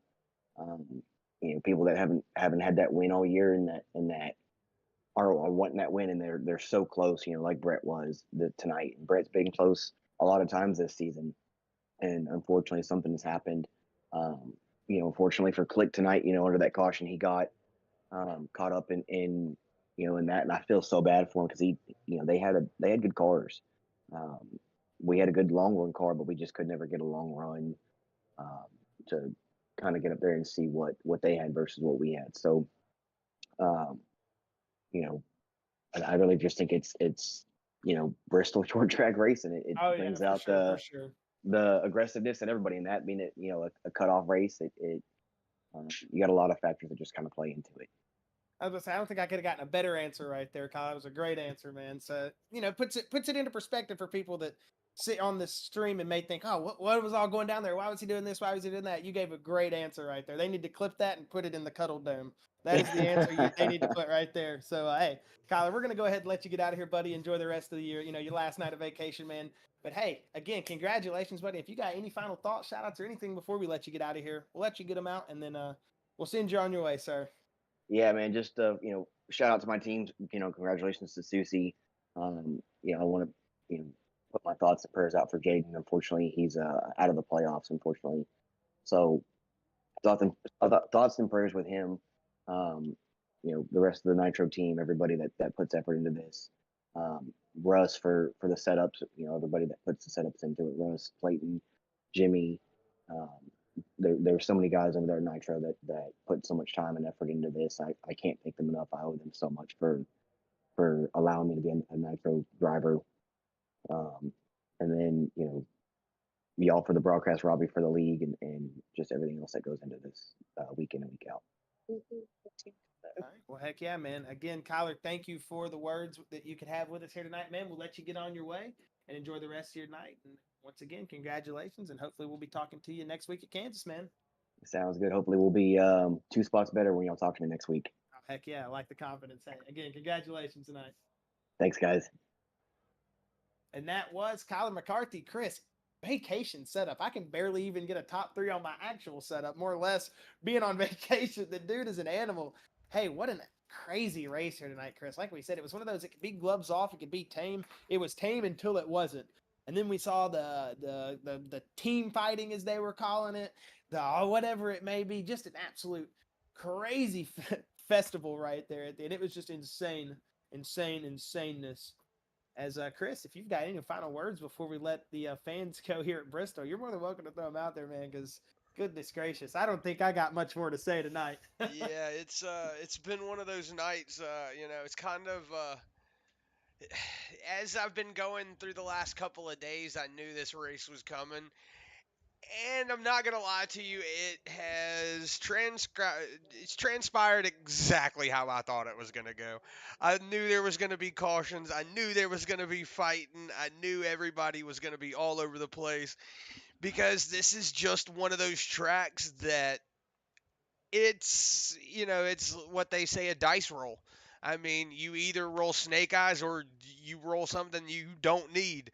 And it's one of those hit or misses. RNG is very heavy at a track like Bristol, so it just all comes into luck. And to finish where you're at the end of it is basically based on a crapshoot, honestly. And for it to be one of the tracks that decides the cutoff, that's where like, while I agree that it's there and it should be there, it's one of those, like, as a driver, you're like, why in the hell is this track on here? Why am I racing here? What is going on? I don't want to be on this track anymore. It's how it goes. But that's why it's there, because it's one of those tracks that it makes you have to drive. It has to make you have to be on your P's and Q's the entire time. But we're going to Kansas next week, so that's going to be a very interesting thing to move forward. Maybe we'll see how the round of 12 starts off, and we'll get to see who doesn't make it in there next week. But I'm really looking forward to it. Maybe we can stop off at Weber Valley on the way out of Tennessee. Oh goodness gracious! Maybe we can stop off at Weber Valley on the way out of Tennessee and have some fun. I'm definitely stopping at Salina. Yeah, Tonight, Salina 52. That's where we're going on the way out. So yeah, for sure. But anyway, just big shout out to Robbie. Big shout out to everybody out there that lets us do this, and just can't wait until next week at Kansas. Yeah, big shout out to those Yoder boys for giving us their gyrocopter to get out of Tennessee, right? But nah, for real, we'll get back on pace here. Hey, like you said, Chris, big shout out to all the Full Throttle guys. We really enjoy what you guys do for us. It might have been one of those nights tonight for all the drivers that had some adversity they want to forget. It's a night I don't think I'm ever going to forget, man. One of the most fun nights I think I've had in a while. Even though it was a crazy race, it was just fun, man. It was one of those Bristol races that you rarely get where it's just swapping leaders, swapping positions, everybody going all over the place. I mean, I say you rarely get. You get those pretty much every race at Bristol, but the way it all played out, the way everything happened was just a absolutely crazy race. And man, I can't stop smiling. I don't know what's wrong with me. I just can't stop smiling. That race was just absolutely just bizarre. I'm just not going to stop thinking about how everything played out. But once again, thank you to all the Full Throttle faithful. Thank you to Robbie. Thank you to Matthew, all the people that make it possible for us. If there's anyone else behind the scenes that I'm missing, I do apologize about that, but I think I got it pretty much covered there. But again, just thank you to all the drivers that show up week in and week out, come into the booth and have a word with us, take their time out of the day to speak with us after racing their race car. Man, I know how annoying that would be to have to talk to me after 2 hours of driving a race car. But thank you to Chris. He puts a lot of work into this and does a lot of effort to get these streams going. We know the computers crashed. We do apologize about that, or the games crashed 2 weeks now, but we'll get that figured out. We'll get it all ironed out, and hopefully we'll have it all ready and good to go before Kansas next week. That is where we'll be racing. So what is that? What was Kansas? What is that movie, Chris? Oh my goodness, I can't even think. Oh well, whatever. Get ready to go to Kansas. All I'm saying. We'll see you next week up here on the Full Throttle YouTube. And it was The Wizard of Oz. Yes, thank you. As I couldn't remember that movie, but hey, this is Josh signing out up here in the Full Throttle booth saying thank you, good night, and we'll be seeing you next week at Kansas.